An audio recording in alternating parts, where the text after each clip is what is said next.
A story of legacy and quiet strength. After my husband's death, I kept silent about the fact that he had signed the entire company over to me. At the memorial service, my son stood before the gathered mourners, raised a glass of aged Bordeaux, and announced with a confident smile, "From today, I am the new president and CEO of Riviere and Son Artisan Collective. Mother, your place is now managing the warehouse inventory logs. We need someone detail-oriented for the stockroom." A soft ripple of uncomfortable murmurs passed through the room. I simply nodded, my hands folded neatly in my lap, the black silk of my dress cool against my skin. No one saw the slim leather folder resting beneath the program in my hands.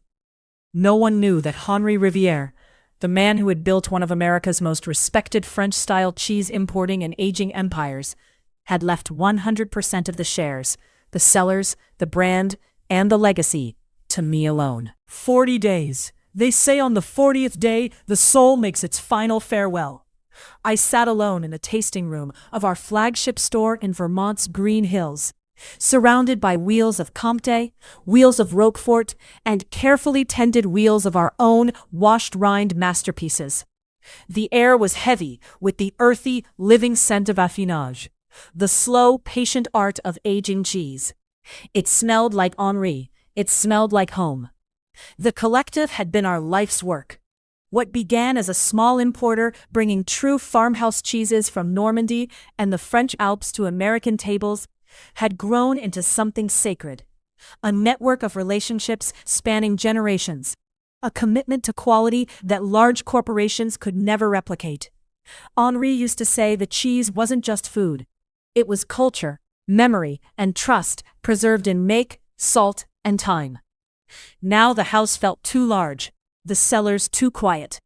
But I was not broken. My son, Julien, had always been ambitious. Henri adored him, but he also worried.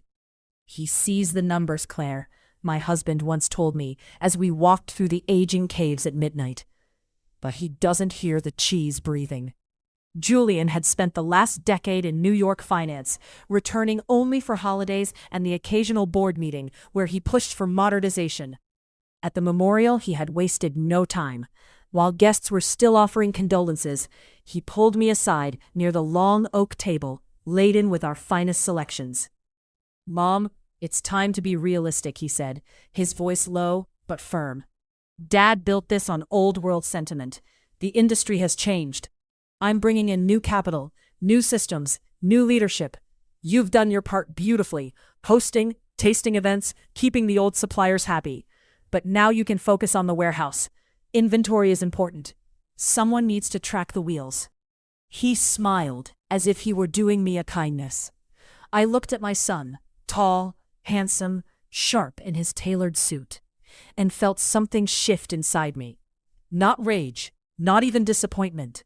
Just the cold, clear certainty that the boy who had grown up running through these cellars no longer understood what his father had built. I said nothing. I simply touched his arm gently and walked away. That night, after the last guest had gone, I went down into the deepest aging cave. The temperature was a steady 52 degrees Fahrenheit. The humidity perfect. Wheels of raw milk cheeses rested on spruce boards, their rinds slowly transforming under the patient care of our master affineur, Marcel, a man who had worked with us for 28 years. I ran my fingers across a wheel of our signature Alpine-style cheese. It was alive. It had soul. And I would not let my son kill it. The folder Henri's lawyer had given me contained the new will, signed and notarized 6 months before his heart attack. Every share, every property, every contract, mine. Henri had known. He had seen the hunger in Julien's eyes and the spreadsheets that replaced wonder. But I did not want a legal war. I wanted Julien to understand what he was destroying. So I began to weave the web my husband had always admired. I opened my old leather notebook, the one filled not with supplier codes and contract numbers, but with birthdays, children's names, wedding anniversaries, and hospital visits. For 40 years, I had been the heart of the relationships, while Henri was the face of the business. First, I called Madame Laurent in Normandy. "Claire, my dear." Her warm, gravelly voice answered on the second ring. We spoke for nearly an hour. I told her about the service. I told her Julien was taking over. I did not ask for anything. I simply shared the truth. When I mentioned that new management wanted to optimize costs, she went very quiet. "Optimize," she repeated. "They mean cheaper milk, industrial methods. Tell me, Claire, does your son understand that my camembert is made in the same barn my grandmother used? That the cows know my voice?" "I don't think he does, Marie." "Then he will learn," she said softly.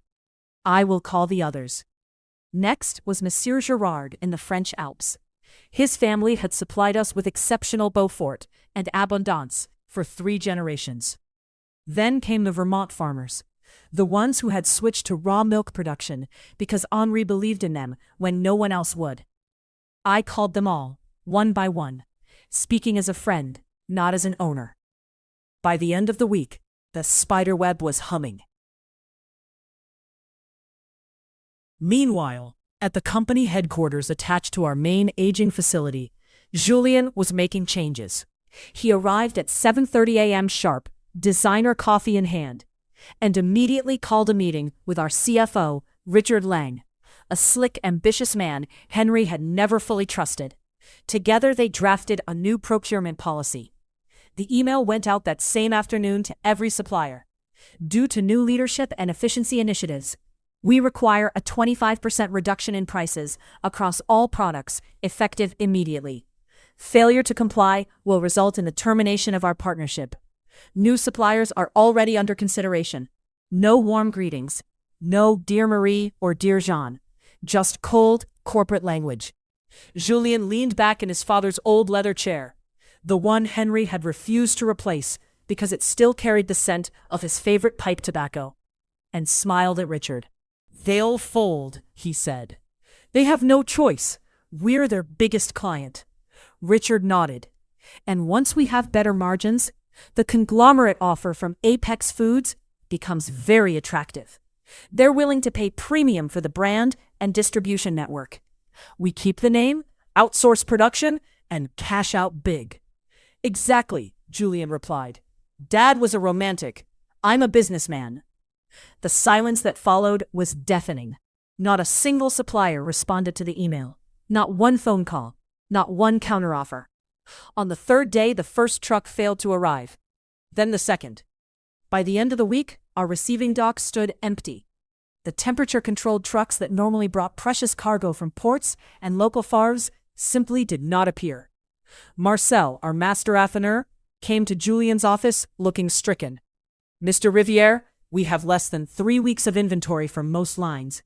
The Normandy shipment was refused at the border.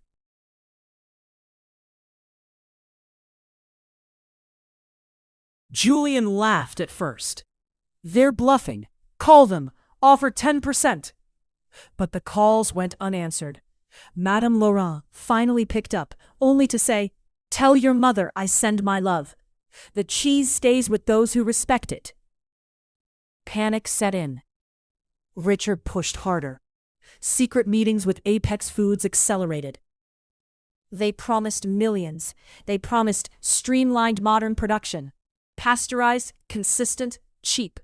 Julien scheduled a major tasting and announcement event at our flagship cellar to impress the Apex executives. He ordered the staff to bring out the last of the premium wheels. He had no idea it would become the stage for his undoing. I arrived at the cellar that evening unannounced. The long stone room glowed with warm lighting. Wheels of cheese rested on beautiful wooden tables. Representatives from Apex Foods, 3 men in identical dark suits, stood sipping wine and looking slightly bored. Julien was in the middle of his presentation, gesturing proudly at charts. Projected growth. "And with new supplier partnerships, we will maintain quality while delivering superior margins," he was saying. I walked in wearing a simple black dress, my hair swept into a soft chignon. The staff froze. Marcel's eyes filled with quiet hope. "Mother," Julian said, his smile tightening, "this is a business meeting. Perhaps you should return to the inventory." "No," I said calmly. "This is my meeting." A hush fell over the room.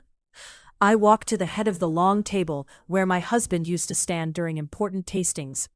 I looked at each of the Apex men, then at Richard, and finally at my son. "3 weeks ago," I began, my voice steady and clear, "my son demanded a 25% price cut from the families who have supplied us for decades. He did this without consultation. He treated relationships built on trust as mere transactions.